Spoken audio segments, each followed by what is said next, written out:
भारतीय दंड संहिता धारा 1 के अनुसार यह अधिनियम भारतीय दंड संहिता कहलाएगा और इसका विस्तार भारत के 28 राज्यों में और 8 केंद्र शासित प्रदेशों तक रहेगा। यानी संपूर्ण भारत, कश्मीर से कन्याकुमारी तक यही कानून लागू रहेगा। आईपीसी सेक्शन 2 भारतीय दंड संहिता धारा 2 अगर कानूनी भाषा में इसकी परिभाषा पर जाए तो आईपीसी के मुताबिक हर व्यक्ति इस संहिता के उपबंधों के प्रतिकूल हर कार्य या लोप के लिए जिसका वह भारत के भीतर दोषी होगा, इसी संहिता के अधीन दंडनीय होगा, अन्यथा नहीं होगा। आईपीसी सेक्शन 3 भारतीय दंड संहिता धारा 3 के अनुसार भारत से बाहर किए गए अपराध के लिए जो व्यक्ति किसी भारतीय विधि के अनुसार विचारण का पात्र हो, भारत से बाहर किए गए किसी कार्य के लिए उससे इस संहिता के उपबंधों के अनुसार ऐसा बरता जाएगा मानो वह कार्य भारत के भीतर किया गया था। भारतीय दंड संहिता धारा 4 भारत के बाहर और उसके बाहर किसी भी स्थान पर भारत का कोई भी नागरिक भारत से पंजीकृत किसी जहाज या वायुयान पर कोई व्यक्ति चाहे वह कहीं भी हो, भारत के बाहर और बाहर किसी भी स्थान पर कोई भी व्यक्ति भारत में स्थित कंप्यूटर संसाधन की निशाना बनाकर अपराध करता है, वह भारतीय दंड संहिता धारा 4 के अंतर्गत आता है। आईपीसी सेक्शन 5 भारतीय दंड संहिता धारा 5 के अनुसार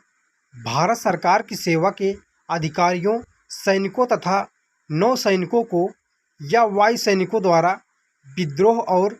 परित्याग किए जाने, उन्हें दंडित किए जाने वाले किसी भी एक्ट के उपबंधों या किसी विशेष या स्थानीय विधि के उपबंधों को प्रभावित नहीं कर सकती। आईपीसी सेक्शन 6 भारतीय दंड संहिता धारा 6 के अनुसार इस संहिता में पहली बार अपराध की हर परिभाषा, हर दंड उपबंध और हर ऐसी परिभाषा या दंड उपबंध का हर कोने में साधारण अपवाद शीर्षक वाले अध्याय में अंत में अपवादों के अध्याधीन समझा जाएगा, चाहे उन अपवादों को ऐसी परिभाषा, दंड, उपबंध या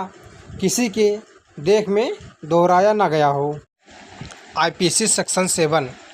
भारतीय दंड संहिता धारा 7 के अनुसार अपराध को उकसाने के परिणाम में रोक लगाया गया है या नहीं। धारा 11 के तहत दंडनीय किसी अपराध की अनुमति मिलती है जो कोई भी कम से कम हो जाएगा, जो 1 साल के लिए कारावास के लिए सज़ा मिलेगी, 3 साल से लेकर 5 साल तक हो सकता है, 6 या 7 साल ठीक करने के लिए वह जिम्मेदार होगा। आईपीसी धारा 8 आईपीसी सेक्शन 8 भारतीय दंड संहिता धारा 8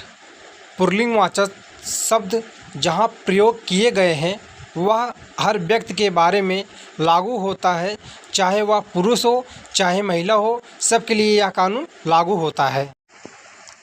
आईपीसी धारा 9 आईपीसी सेक्शन 9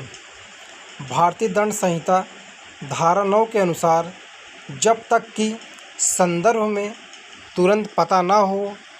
एक वचन कठोर शब्द के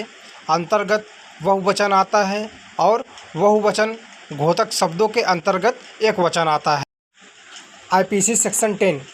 भारतीय दंड संहिता धारा 10 के अनुसार पुरुष शब्द की किसी भी आयु के मानव नर का घोतक है, स्त्री शब्द किसी भी आयु की मानव नारी का घोतक है। साधारण भाषा में हम अगर इस धारा के मतलब को समझने की कोशिश करें तो यह धारा कहती है कि आईपीसी में हर आयु वर्ग के मर्द को पुरुष रूप में माना जाएगा।